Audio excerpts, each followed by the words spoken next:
साहिब बंदगी।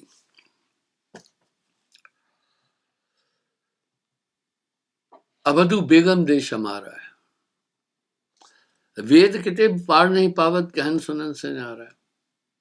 आपको ध्यान होगा मैंने पांचों तत्व पर बोला, आत्म तत्व और परमात्म तत्व भी। क्या आत्मा तत्व है क्या? उसकी संज्ञा तत्व से इसलिए दी कि वस्तु कुछ है। साकार कहो तो माया माही, निराकार का आहे नहीं, है जैसा तैसा रहे कहे कबीर विचार। निसंदेह हजारों जगह साहब ने उस देश का वर्णन किया है। आखिर परमात्म तत्व कैसा, क्या उसका प्रमाण क्या है? हम कैसे माने कि वो नाश नहीं होता? कबीर साहब की वाणी को विविध तरीकों से लोगों ने रूपांतरित किया है। इससे आदमी भ्रमित हो गया।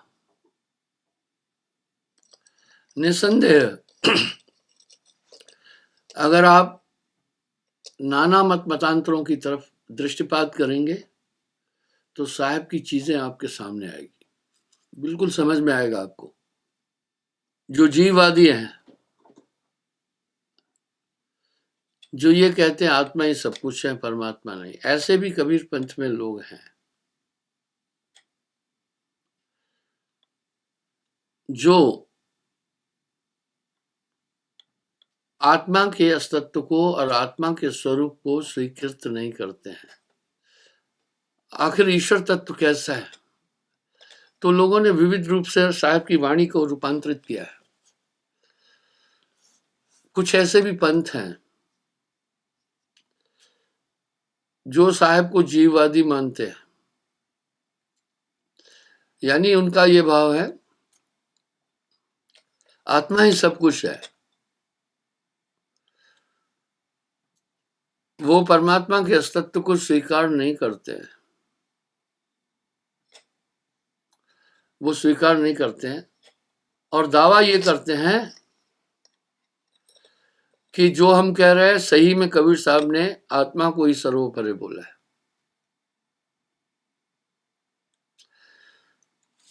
जब उनसे बात करते हैं, अगर आत्मा सर्वोपरि सत्य है तो फिर आत्मा बंधी क्यों है? झट से एक उत्तर मिलता है, कर्म के कारण। तो सीधी बात हुई, फिर तो कर्म ही बड़ा हो गया ना। इसीलिए कुछ लोग कर्म को ईश्वर मानते हैं। मैंने ये प्रसंग कई बार उठाया है कि विविधता हमें विरासत में मिली है। चार वेद मिल झगड़ा कीना, ब्रह्म रूप काहू नहीं चीना। ऋग्वेद परमात्मा के अस्तित्व को निराकार बोलता है और सामवेद यजुर कहता है नहीं, परमात्मा साकार है। सामवेद आत्मा के अस्तित्व को स्थापित करता है, आत्मा ही सब कुछ है। और ये मान्यता काफी धर्मों में चली है। विडंबना ये है, अपनी थ्योरी, अपने सिद्धांत को स्थापित करके वो कबीर साहब के प्रमाण देते हैं।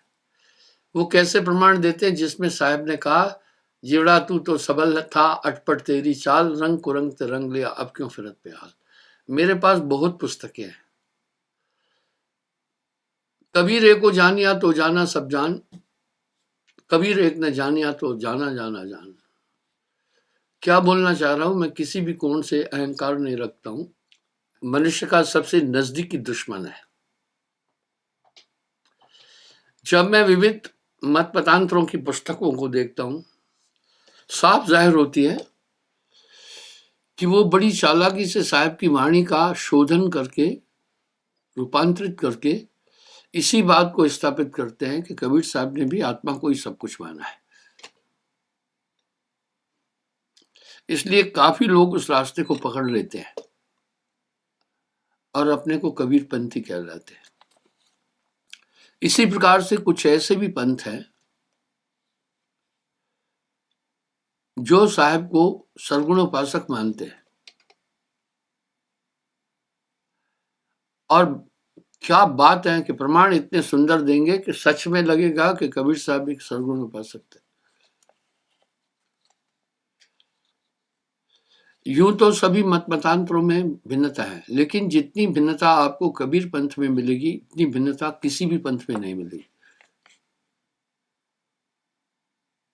ये एक बहुत बड़ी विडंबना है। जितने भी मत मतांतर हैं, आप उनकी वाणी का शोधन करना।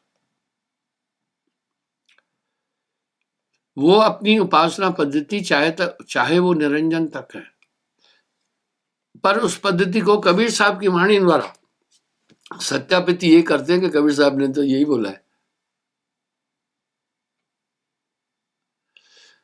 सबसे बड़ी विडंबना यही है। भारत में जितने भी प्रचलित पंथ हैं, उन सभी पंथों का मैंने के धर्मशास्त्र पढ़े, यह जानने के लिए कि आखिर वो क्या स्थापित कर रहे हैं। जब मैं उनको टटोला पंथ के ग्रंथों को, पूरी आइडियोलॉजी कबीर साहब की मिली, लेकिन वो अपने पंथ के सिद्धांत को स्थापित करके कबीर साहब की वही वाणी उन्होंने ली है जो उनके हितकर है।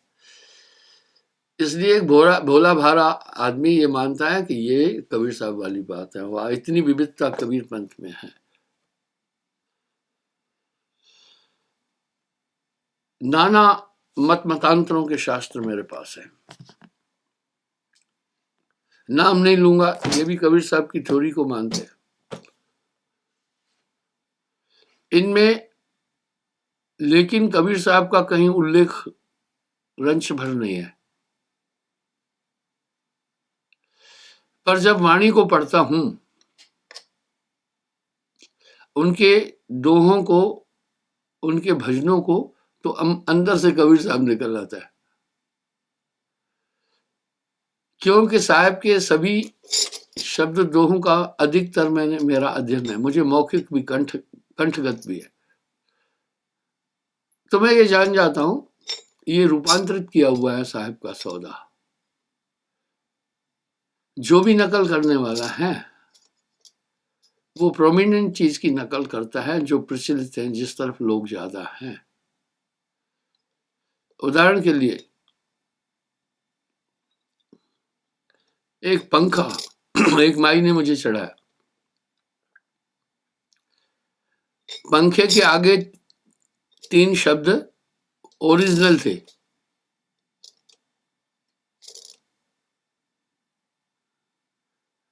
बाकी 2 शब्दों का नाम मरोड़ कर रखा था। उदाहरण के लिए क्रॉम्पटन काफी फेमस पंखा है। वो क्रॉम्पटन की नकल करने वाले आगे क्राम भी लिखते हैं, टन की जगह क्राम मन कर देंगे ताकि वो जो ब्रांड है वो कोई ऐतराज नहीं कर सके। वाह वाह वाह, क्या बात है। लेकिन क्रॉम्पटन की एक बहुत खूबी है, डबल बेयरिंग फैन है और कभी भी फैल और साउंड नहीं करता है। मैंने अपने घर में सन 88 में, यानी करीब आज से 35 साल पहले वो पंखे लगाए थे। आज तक भी वैसे ही है, बड़े ड्यूरेबल है। इसलिए वो अच्छे हैं। तो जितने बाकी डुप्लीकेट बनाने वाले आगे उन्होंने 3 शब्द क्रॉम्पटन वाले रखे, लेकिन आगे मटेरियल नकल किए। इस तरह से जब मैं उन वाणियों को पढ़ता हूं, और कुछ मत मतांतरों में ऐसे लोग हैं जो कबीर साहब के दोहों को रूपांतरित करते हैं, साथ में फिर पीछे अपना नाम लिख लेते हैं।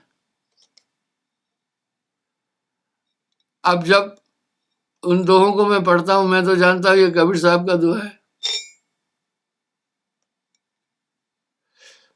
इसी तरह ये घमंड नहीं रखता हूं मैं, घमंड से बड़ी परहेज करता हूं।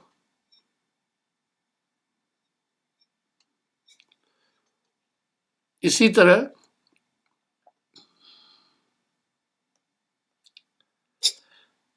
जब पूरा मंथन करो, उनके पास अपना कुछ भी नहीं है, ब्रांड अपना, उन्होंने टाइटल अपना रखा हुआ है। अब भोले भाले लोग सोचते हैं ये ऊंची बात ये कर रहे हैं बड़ी, उस तरफ चिपक जाते हैं। यहां विवेकशील आदमी का ये कर्तव्य बनता है कि वो ठीक से पहले ये समझे, जो बिन जाने जो कोई भक्ति करे, सो नहीं भव सागर से तरे। ताते प्रथम परीक्षा कीजिए, ता पीछे गुरु दीक्षा लीजिए। और ये एक बहुत बड़ी बिजनेस हो चुकी है, भक्ति क्षेत्र बहुत बड़ी बिजनेस है। आजकल आप जानते हैं बेरोजगारी की बड़ी भरमार है, इसलिए आदमी नए नए धन उपार्जन के संसाधन बना रहा है। और सबसे ज्यादा आजकल कौन सा चल रहा है धन उपार्जन का फार्मूला? धोखाधड़ी, छल कपट। इसलिए साइबर क्राइम बहुत बढ़ गए हैं। नाइजीरिया के कुछ ऐसे ऐसे लोग हैं, सूत्र उनके पास, जो आपके अकाउंट से पैसा निकाल सकते हैं। ये पकड़े भी गए हैं कई। हमेशा राष्ट्रीय बैंकें एक चीज बोलती है कि आप टीवी पर भेजी किसी भी चीज को ओके नहीं करना और उनको रिप्लाई नहीं देना। उदाहरण के लिए, एक लड़की के पास मैसेज आया और मैसेज एक ब्रांडेड बैंक की तरफ से था। कहा अभी अकाउंट वगैरह चेंज कर रहे हैं, आपका पुराना अकाउंट दे दो ताकि आपका, नहीं तो एटीएम वगैरह ये सब आपके बंद हो जाएंगे। अब वो लड़की पूरा अपना अकाउंट पूरा लिंक वो देना चाह रही थी, क्योंकि वो तो सोचा कि सही में ये बैंक ने भेजा है। उसका पति जागरूक था, समझाया गलती मत करना, ये सब पैसा निकल जाएगा तुम्हारे अकाउंट से। और किसी भी चीज को आप नेट पर जल्दी ओके मत करना। ओके का मतलब अपनी विलिंग दे दी आपने। इसी तरह भक्ति क्षेत्र में भी बहुत छल कपट आ गया है। आप देखना, जब कथावाचकों का मार्केट थोड़ा सा ठंडा हुआ, क्योंकि कुछ महान भाव कुछ ऐसे कृत किए जिससे भक्ति क्षेत्र में खलबली मची, लोगों का रुझान वहां से कम हुआ, तो उन चैनलों ने अभी नीम हकीमी डॉक्टरों का पेशा शुरू किया है। कहीं आपका नशा छुड़ाने की बात करेंगे, क्योंकि उन्हें अपना काम चलाना है। आप हम सोचते हैं कि रिलीजियस चैनल चलाने वाले भक्त हैं, नहीं, वैसा ही है। मैं अक्सर एक चीज कहता हूं, जितना मैंने इस समय मनुष्य को जीवन यापन के लिए परेशान और छटपटाता हुआ देखा है, ये 18 अप्रैल को मैंने 74वां जन्मदिन मनाया। आज के युग में ये काफी आयु हो जाती है। मैंने इंसान को इतना परेशान कभी नहीं देखा जितना आज है। बात बड़ी सीधी सीधी है। आज हर किस्म के ऐसे से नए अपराध के तरीके इजाद हो रहे हैं और लोग उसमें उलझ भी रहे हैं, क्योंकि हमने अपनी आवश्यकताएं बहुत ज्यादा बढ़ा दी है। जब आवश्यकताओं की पूर्ति नहीं हो पाती है तो इंसान फिर गलत तरीका अपना लेता है। गलत का हमेशा अंजाम गलत निकलेगा।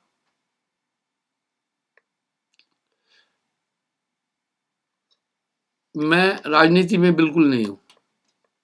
राजनीति क्षेत्र अलग है, मेरी लाइन ही अलग है। अध्यात्म है, अध्यात्म में तो सत्य है, राजनीति में तो साम दाम दंड भेद सब कुछ चलता है। तो एक माफिया का बेटा एनकाउंटर में मारा गया। मैं नाम भी नहीं लूंगा। कबरा खड़ा बाजार में सबकी मांगे खैर, ना काऊ से दोस्ती ना काऊ से बैर। उस आदमी ने कहा ये सब मेरे वजह से हुआ। दुखी तो हुआ ना, बेटा मर जाए तो इंसान दुखी हो जाता है। उससे आभास हुआ कर भला तो हो भला,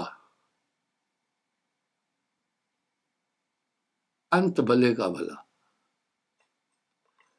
विष की क्यारी बोए थे, नुनते क्यों पछताए, बोया पेड़ बबूल का आम कहां से खाए। तो इस तरह से आप सावधान रहना। जो सच्चाई का रास्ता है प्रथमा मुश्किल है। आपने मुश्किल रास्ते नहीं देखे हैं जितने मुश्किल रास्ते हमने देखे। आप कहेंगे क्या बात है, आपने सब चीजें अजीब देखी है, हमने क्यों नहीं देखी। वजह मिजोरम में थे, आप अंदाज लगाना। आपने, मैं आपको उदाहरण देता हूं। तो वहां पर पेट्रोलिंग जाते थे, नक्शा हमारे हाथ में होता था, कंपास होता था, नेविगेटर होता था।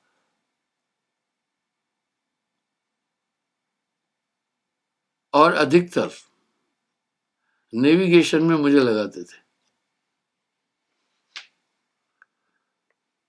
तो मिजोरम लुंगले डिस्ट्रिक्ट की बात है। हम लोग गांव में इसलिए जाते थे, नहीं तो हॉस्टाइल क्या करते थे, गांव में आकर के जबरदस्ती चंदा वसूलते थे।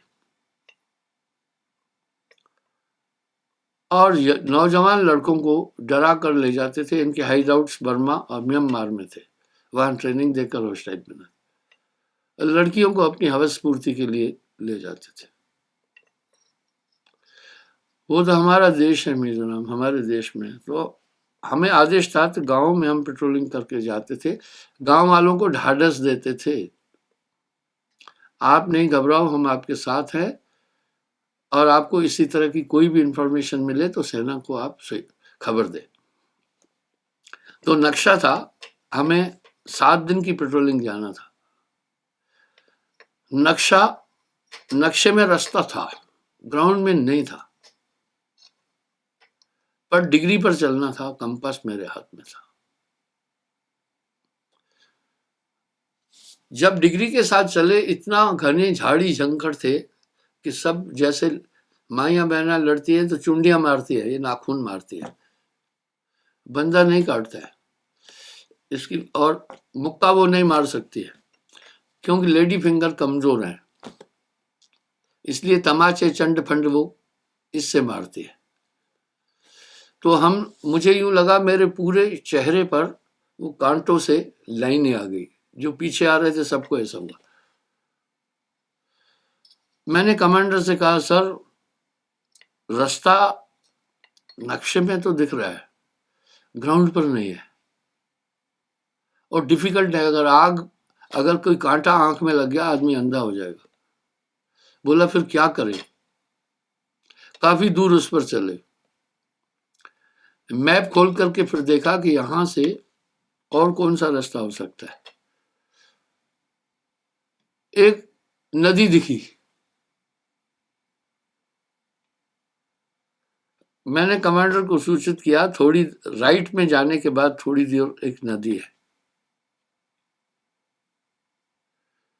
मेरे पीछे पीछे चलो। मैं नेविगेट कर रहा था। नदी में पानी कम था लेकिन हरे हरे पत्थर थे।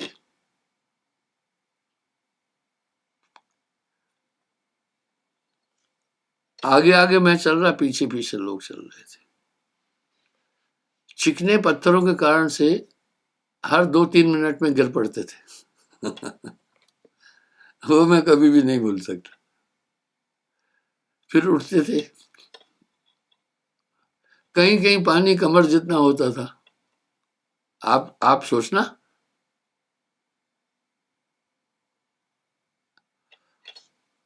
बड़ी परेशानी। शायद अपनी जिंदगी में आपने ऐसे रास्ते नहीं देखे होंगे।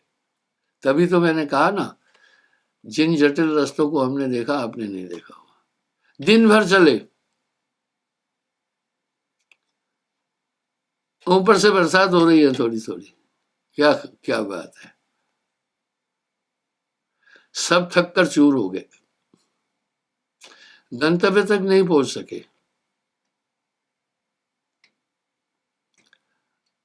आगे चलकर थोड़ा एक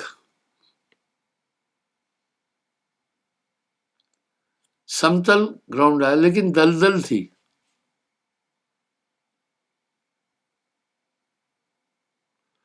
और थक कर सब चूर थे, और वहां जोखिम बहुत है, सांप भी बहुत है। कुछ लोगों को टूल पास करना था लेटरिन, तो पेड़ पर बैठ करके लेटरिन किया है, पेड़ के ऊपर चढ़ के। क्यों? अगर वहां बैठकर लेटरिन करना था तो दलदल थी जमीन में, आपके पैर नीचे नीचे जा रहे थे। आप कल्पना करो, दिन भर उस पानी में चले थे और कई बार गिरे थे और फिर उठे थे, कुछ को चोट भी आई। उस थकान के कारण अंधेरा हो गया, रात वहीं दलदल के पास गुजारी। जो मैंने आपको वृत्तांत बताया किसी उपन्यास की कहानी नहीं है। जो इतना टफ रास्ते पर चल के हताश हुआ हो, हाथ खड़ा करे। एक भी नहीं है। तो मैं वापस अपने पॉइंट पर आता हूं। इस तरह भक्ति क्षेत्र व्यावसायिक हो गया है।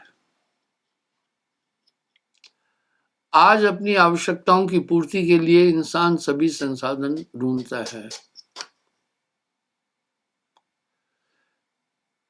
जब उसे संसाधन, उसकी आवश्यकताएं पूरी नहीं होती है, तो एक भक्ति क्षेत्र ऐसा बिजनेस है कि पूछो मत।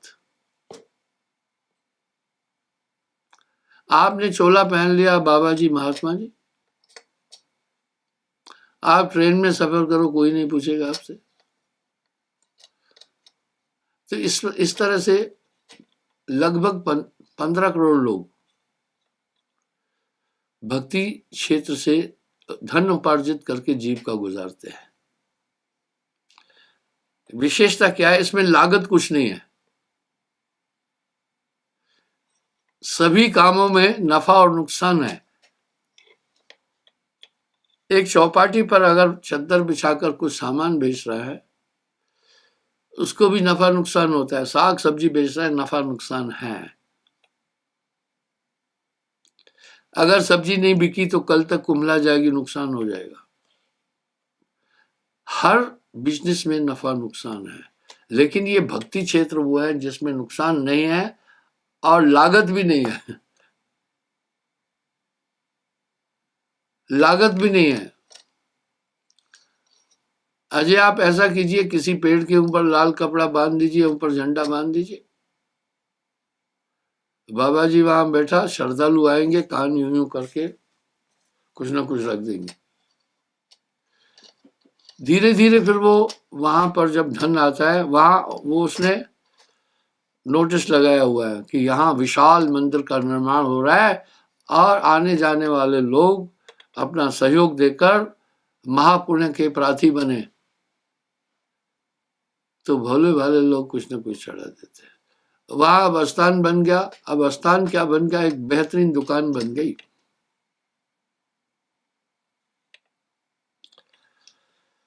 तो बंधुओं, इस तरह इस क्षेत्र में नुकसान का कोई चांस ही नहीं है, क्योंकि लागत है ही नहीं है।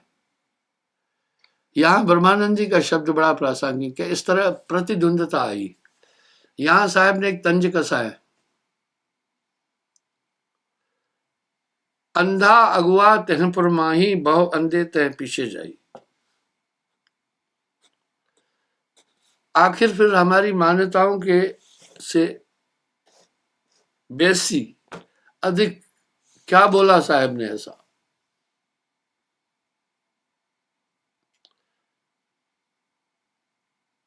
हमारे देश में दो उपासना पद्धतियां थी, सरगुण और निर्गुण। निर्गुण तो ऋग्वेद के कारण है, सरगुण यजुर्वेद की डायरेक्शन है। और कुछ जीववादी है, आत्मा ही सब कुछ है, ये सामवेद का कथन है। महात्मा बुद्ध उसी थ्योरी पर थे। शास्त्राकार सही परिचय नहीं देते, अपने हिसाब से लिख लेते। और अथर्वण वेद से न आत्मा न परमात्मा, कर्म ही सब कुछ है। आपने कई गाड़ियों पर लिखा होगा, देख ये पढ़ा होगा, कर्म ही धर्म है। विविधताएं आई और ये प्राचीन काल से चलती आई। 1398 में कबीर साहब का धरती पर अवतरण हुआ। इन चार मान्यताओं से ऊपर उन्होंने मान्यता बोली। ये चौंकाने वाली बात थी बड़ी। आखिर कबीर साहब ने ऐसा अलग क्या कहा?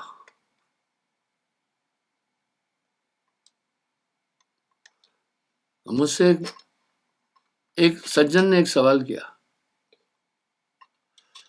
बोला महाराज एक कबीर को आपने पकड़ा हुआ है, जुम्मा जुम्मा 7 दिन हुए कबीर को आए।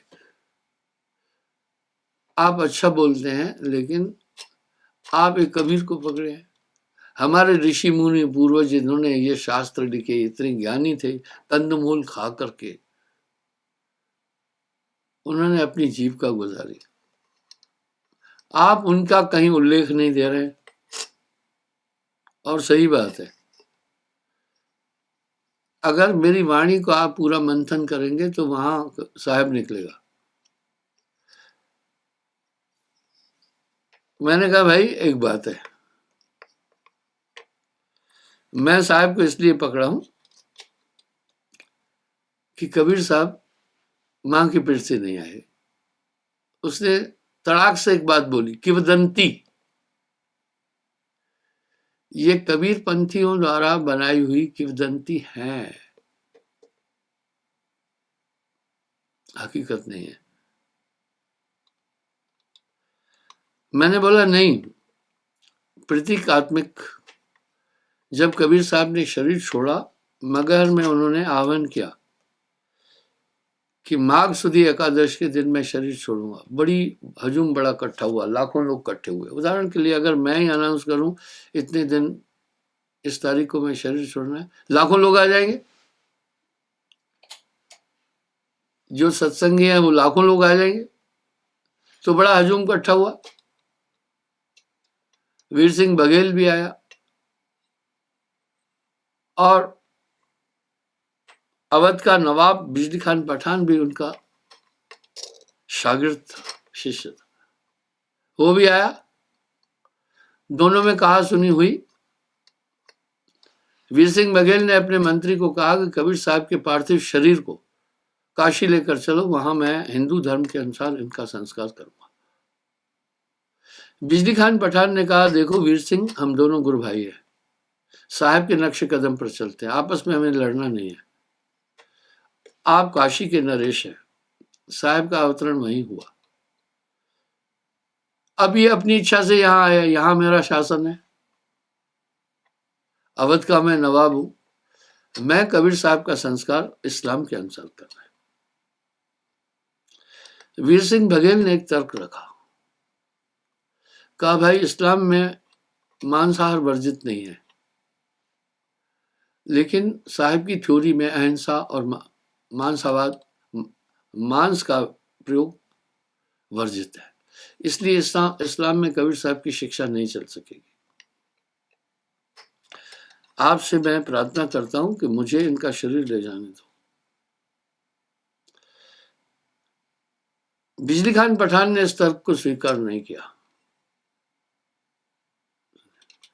मैं बीच में ये बात बताना चाहता हूं कि कबीर साहब की शिक्षा को का सबसे बड़ी क्षति किसने की? तथा कथित वो पंथ है जो कहीं सरगुण उपासना कर रहे हैं, कहीं कह रहे हैं परमात्मा नहीं है। सही मायने में कबीर साहब की शिक्षा को सबसे बड़ा नुकसान कबीर पंथियों ने किया। वो ऐसे तथाकथित, इसलिए खिचड़ी बन गई और अच्छा गुरु समझाने वाला नहीं मिला, जिस कारण से उस तरफ से लोगों का मुंह हट गया। लोग ये काल की एक चालाकी थी। निरंजन ने कहा भी है, तुम्हारो पंथ ले नाम चलाऊं, जो विधि और साधना आप बोलते हैं वो हम भी चलाएंगे। तो लोग सामने वाले कहेंगे एक ही बात है, सामने वाले कहेंगे एक ही बात है। एक कापड़िए की दुकान पर, वो मेरा खास था, रेशम के कुर्ते के लिए मैंने बोला, काफी कॉस्टली होता है, सिल्क भी काफी कॉस्टली। उसने एक और दिखाई, बोला ये डुप्लीकेट है साहब जी, ये इसका दाम, अगर वो रेशम का दाम 2000 रुपये मीटर है, 300 रुपये मीटर है।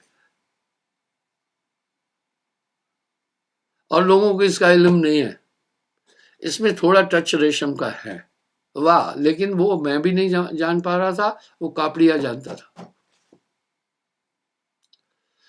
इसी प्रकार लोगों को उलझा दिया इसमें। मैंने फिर उसको कहा, भाई जब दोनों तरफ से बात नहीं बनी तो युद्ध के लिए प्रस्तुत हुए। वहां साहब ने कमाल किया जो दुनिया में आज तक नहीं कर सका। मैं साहित्यकारों को धन्यवाद दूंगा, इतना लिख तो दिया ना कम से कम उन्होंने, इसके लिए धन्यवाद दूंगा। जब दोनों तरफ युद्ध के लिए प्रस्तुत हुए, एक कौतुक हुआ, आकाशवाणी हुई, अद्भुत प्रकाश हुआ, उठाओ पर्दा, नहीं है मुर्दा, एरे मूर्ख नादाना, तूने मुझे नहीं पहचाना। जब चत्तर हटाई तो वहां मांस अस्थि लोथड़ा कुछ नहीं मिला, कमल के फूल मिले। मुसलमानों ने कमल के फूल, फिर गले मिले दोनों, कहा यार हमने साहब को पहचाना ही नहीं, ये तो शरीर थे ही नहीं। मुसलमानों ने फूल उठा करके मजार बनाई, हिंदुओं ने फूल उठाकर समाधि बनाई। मजार और समाधि में एक अंतर है। मजार में मुसलमान लंबा लिटा करके मजार बनाते हैं और समाधि में बिठाकर हिंदू धर्म में देते हैं, जो आज भी प्रतीकात्मक है। मगर में 50 फीट की दूरी पर दोनों हैं। कहीं कबीर साहब के दो टुकड़े नहीं किए थे। भाई नहीं मानने वाला है तो बेकार में उससे क्या तर्क करना है, लेकिन है ये। मैंने उस आदमी से कहा, भाई एक बात बताओ, ऐसी कोई और विभूति बताओ। वो कहने लगा ये किंवदंती है, कबीर पंथियों द्वारा बनाया हुआ है, वो है, ऐसा कुछ नहीं था। नहीं मानना है, बस नहीं मानना है तो नहीं मानना है। आपको ध्यान होगा मैंने एक उदाहरण भी दिया था। मुझे गीता का 18वां अध्याय जो समझाएगा, ये आप देखिए, जो ये सामने देख रहे हैं, पहला जहां दोहे लिखे हैं ये है साहब की समाधि, उसके उस तरफ जो देख रहे हैं ये है मजार। बीच में सिर्फ हम लोगों ने एक दीवार खड़ी की है रेलिंग की, कबीर साहब के दो टुकड़े नहीं किए गए थे। तो एक आदमी ने अनाउंस किया, गीता के 18वें अध्याय को जो मुझे समझाएगा उसे मैं गाय दूंगा। गाय मेरी 15-16 किलो दूध देती है। उसकी पत्नी ने कहा, निकट्टू कुछ काम धाम नहीं करते हो, इसी दूध से मैं बच्चों को और तुम्हारा अपना पोषण करती हूँ, ये भी तुम्हें कोई समझा देगा और गाय ले जाएगा, फिर हम क्या करेंगे। उसने कहा, मुझे गीता का 18वां अध्याय कोई नहीं समझा सकेगा। बीबी ने कहा, बड़े बड़े विद्वान हैं, शास्त्रज्ञ हैं, कोई ना कोई तुम्हें समझा देगा। बोला, पगली तू चिंता मत कर, मैं कहूंगा मैं नहीं समझा, मैं कहूंगा मैं नहीं समझा। तो साहब क्या कह रहे हैं, समझे की मत एक है, जो समझाते हैं ठोर, कहे कबीर ये बीच ही बलक और की और। इस तरह कुछ लोग हैं, घूम फिर करके यूं कहेंगे एक ही तो बात है, एक ही तो बात है। आइए मैं अपने पॉइंट पर आता हूं। आखिर ये कैसी मूवमेंट थी कबीर साहब की? चारों मुक्तियों से ऊपर की बात की। 14 लोक का विवरण है शास्त्रों में। 7 जंगाओं से नीचे 7 लोग, अतल वितल सुतल तलातल महातल रसातल पाताल, ये 7 देश है। 7 ऊपर देश है। मूलाधार चक्र पर सिद्धलोक, जहां गणेश जी का वास है। शिशन इंद्र पर ब्रह्मा और सावित्री जी है, जहां से सृजन पूरा सृष्टि चलती है, मैथुन सृष्टि। और नाभि में विष्णु लोक, वहां पर विष्णु जी है पालन करता। पूरे शरीर को ऊर्जा पेट से मिलती है, मस्तिष्क को भी, आंखों को भी, दांतों को भी। डॉक्टर लोग चेक करते हैं बीमारियों को, तो कहते हैं भाई आपके शरीर में ये कमी आई, आपको ये विटामिन कम हुई। ये सब कहाँ से सूत्र मिलते हैं? आहार से। इसलिए विष्णु जी का वहां काम। हृदय में चौथा चक्र अनहद चक्र है, ये तो शास्त्रों में भी है। यहाँ पर शिव जी है, अहंकार के देवता, तमोगुणी। मैं हूं, ये अहंकार है, इसकी अनुभूति शिव जी करा रहे। कंठ में सरस्वती, इसलिए गायक गायन वाले सब पहले उसकी उपासना करते हैं। आप बोले जा रहे हैं, ये शब्दों की माला सरस्वती जी बना रही है। ये शरीर कोई नॉर्मल नहीं है। आगे चक्र में आत्मदेव बैठा है, जो पूरी ऊर्जा शरीर को दे रहा है श्वास के रूप में। ये श्वास लेते हैं 10 वायु बनती है, ठीक है। सहस्त्र सार में मन बैठा है, इसी को पारब्रह्म कहते हैं, इसी को परमात्मा कहते हैं। ये 14 लोग हैं। साहब कह रहे हैं, साहब ने 21 लोग की बात कही, तो ये अलग चीज नहीं है। मैं एक उदाहरण हमेशा देता हूं। क्या उदाहरण देता हूं? मैं कहता हूं भाई, न्यूटन ने सिर्फ ये कहा था धरती घूमती है, एक धरती है।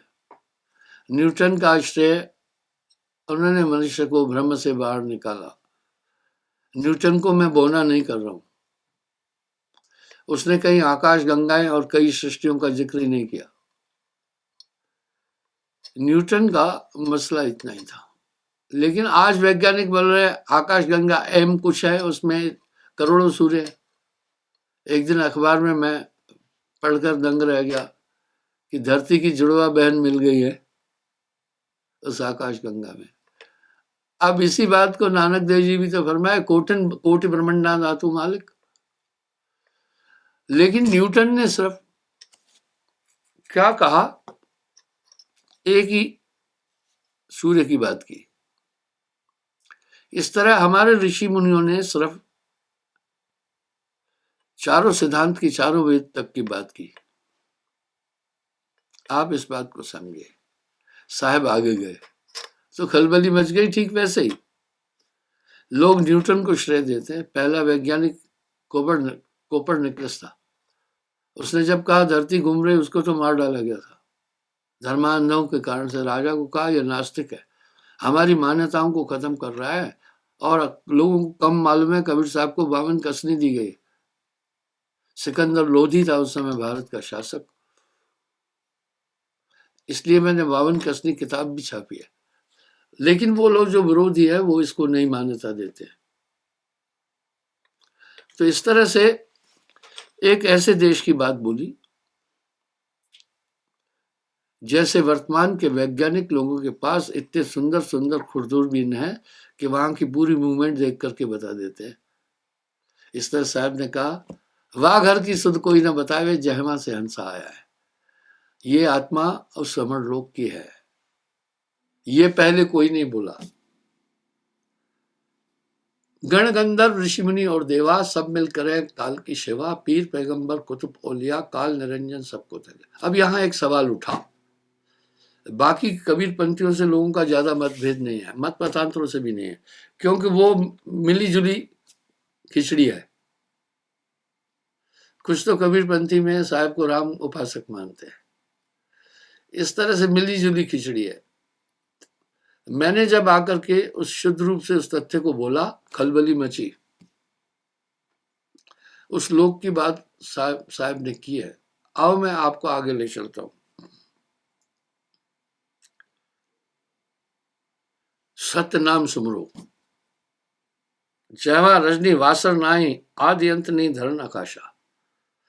कहा जहां रवि कहते हैं सूर्य को, रजनी कहते हैं रात को, आदि अंत नहीं, आकाश नहीं, पावक पवन न नीर निवासा, पावक पवन भी नहीं, चंद्र सूर्य त्योहार नहीं, कोई रात सांझ त्योहार नहीं हुई, जहां सुबह शाम नहीं है, चांद सूरज नहीं है, कर्म भर्म पुण्य नहीं पापा, त्योहार जपियो अजपा जापा, जहां पाप पुण्य भी नहीं है।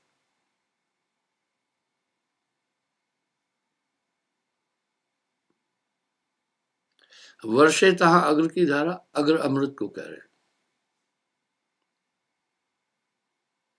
सदगुरु को आसन है हुई, कोटि माए जन पहुंचे कोई। अब यहां साहब कह रहे हैं करोड़ों में कोई पहुंचता है। एक जगह तो साहब ने विराम लगा दिया, लाखन मध्य को कहे हैं कोई कोटिन माए, कोटिन मध्य को कहे जब किया कबीर विचार।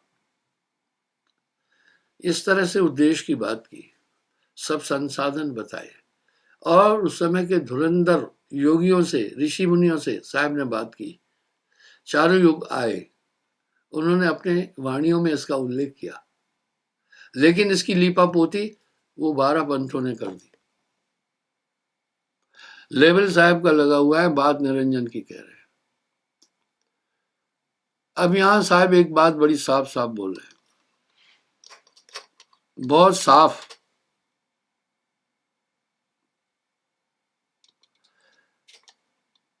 वाह घर की सुध कोई ना बतावे, जहवा से हंसा आया है। और साहब कबीर लाए हैं संदेशवा, जहवा से हंसा आया अमर में बुलुकवा। आगे क्या कह रहे हैं ध्यान से सुने। कोटि माँ पहुंचे जन कोई, पर विराम आगे क्या लगा रहे, लाखन मध्य को कहे हैं कोई कोटन माँ, कोटन मध्य को कहे जब किया कबीर विचार। जब आप जिस धारा पर आपको मैं लेके चल रहा हूं, समाज में घोर विरोध होता है, बाकी मत मतांतरों के लोगों का घोर विरोध नहीं है उन पंथों का, क्योंकि ये सब ब्रदरहुड में है। गधा, खच्चर, घोड़ा ब्रदरहुड में आते हैं। बिल्ली, कुत्ता, चीता, तेंदुआ, शेर ये ब्रदरहुड में आते हैं। बंदर, लंगूर, वनमानस ये ब्रदरहुड में आते हैं। तो रल मिल जाते हैं, इनकी नेचर मिलती है। इस तरह जितने भी पंथ मत मतांतर दीगर हैं वो सब चीजों को लेकर चलते हैं, इसलिए उनका विरोध नहीं है, यानी खप गए। जो मैंने आपको नियम बताया, किसी भी पंथ में नियम नहीं है। आज नाना मत मतांतर है जो संतत्व की धारा को लेकर चल रहे हैं। विडंबना यह है, टोना टोटका भी मान रहे हैं, जादू झड़ी भी मान रहे हैं, बाकी सब चीज मान रहे हैं। वो वर्जित नहीं कर रहे हैं, क्योंकि वो सोच रहे हैं अगर ऐसा करेंगे तो लोग आएंगे नहीं। वो पहले लोगों को, उनको भीड़ चाहिए। भीड़ क्यों चाहिए? पैसा चाहिए ना। अपन खरी खरी बात कह रहे हैं। ये सब छोड़ो, इसकी पुष्टि करता हूं मैं। इसका वर्जन तो रामायण में भी है, गीता में भी है, लोग नहीं समझ रहे। गोस्वामी जी ने ये बात कितनी साफ साफ कह दी, जप तप व्रत यम नियम अपारा, श्रुत पुराण शुभ धर्म पुकार। यम के नियम बोल रहे हैं और यही हिदायत दी। आपको आज क्या भक्ति का ट्रेंड है वो मैं समझाऊंगा। आज सरगुण भक्ति भी नहीं है उतनी, निर्गुण भी नहीं है, आदमी उब गया है। कलयुग में कौन सी भक्ति आती है? तामस भक्ति। आज वो है, चारों तरफ दृष्टिपात करना, ये मिलेगी। इसमें क्या है? टोना टोटका, जादू झड़ी, सम्मोहन, उच्चाटन, वशीकरण, करिश्मा, फलाना, ये दिखाना। तमाम चैनल देखो यही दिखा रहे। ये है तामस भक्ति। वो वर्जित नहीं कर रहे, वो कह रहे हैं संतत्व की धारा है, काल का देश है, दयाल का देश है। मना नहीं कर रहे हैं टोना टोटका। वो यहां तक कि उस पंथ को चलने वाले लोग हैं, बलि भी दे रहे हैं। आखिर संतत्व की धारा का संस्थापक कौन है? कबीर साहब है। इस पंथ का संस्थापक अगर मैं कहूं मधु है तो ये झूठ है। ये थ्योरी तो मुझे मेरे गुरुदेव ने दी, और मेरे गुरुदेव को थ्योरी कौन दिया? मेरे दादा गुरु ने दी। मेरे दादा गुरु को थ्योरी कौन दिया? चित्रकूट के एक सन्यासी महात्मा थे, कबीर पंथ में परमहंस मिलेगा ही नहीं आपको, ठीक है, सिर्फ हम लोग हैं। अभी यहाँ साहब क्या कह रहे हैं, यह कबीर भव भटका खाए, वह कबीर भव पार लगाए। आखिर हम भी तो कुछ दावा कर रहे हैं। जितने भी मत मतांतर है, आहूत करते आदमी को, आओ हमारे पास ये चीज आपको मिलेगी। जो भी आदमी बड़ी बड़ी फर्म है, आपको किस तरह से एजेंट बनाएंगे, आपको प्रलोभन देंगे, आप एजेंट बन जाते हैं, उसकी बेईमानी में आप भी शामिल हो जाते हैं, अज्ञानवश हो जाते हैं आप। इस तरह नाना पंथ जो है निज निज गुण भावे, सबका सार बताकर गुरु महाराज लावे। वो वर्जित नहीं कर रहे हैं, वो नहीं कर रहे हैं वर्जित, बदस्तूर लोग जा रहे हैं वहां, टोना टोटका कर रहे हैं, जादू जड़ी कर रहे हैं, फंडा कर रहे हैं, झाड़ा फूकी कर रहे हैं, मारण मरण सम्मोहन उच्चाटन वशीकरण आदि सिद्धियों को मान रहे हैं। हमारे यहाँ तो हम कह रहे हैं सदगुरु शब्द सहाय, निकट गए तन रोग न व्यापे, पाप ताप मिट जाए। इन सब चीजों को नहीं मानना, वजन देकर बोल रहे हैं, इससे काफी लोगों की नसें दबती हैं, ठीक है, सियाने अलग परेशान हो जाते हैं। इस निंदा के पीछे एक वजह है। तो इस तरह वो सोचते हैं अगर ये वर्जन कर देंगे तो फिर लोग नहीं आएंगे। उदाहरण देता हूँ, कुछ बड़े पंथ है शाकाहारी, वो भी कह रहे हैं और साहब की वाणी की पूरी नकल भी कर रहे हैं, लेकिन लोगों को कह रहे हैं शराब नहीं, बियर पी लेना, कोई बात नहीं। हाँ, हमारे आसमान से गिरे और आकर के खजूर में लटके तो तू तो लटका हुआ है, बियर में नशा नहीं है क्या? मंजूर है, मांस नहीं छोड़ूंगा, दारू में नहीं छोड़ना है, ठगी बेईमानी नहीं छोड़ना है, और छल कपट नहीं छोड़ना है, बाकी जो कहो वो करूंगा। अब यहां साहब एक बात बोल रहे हैं,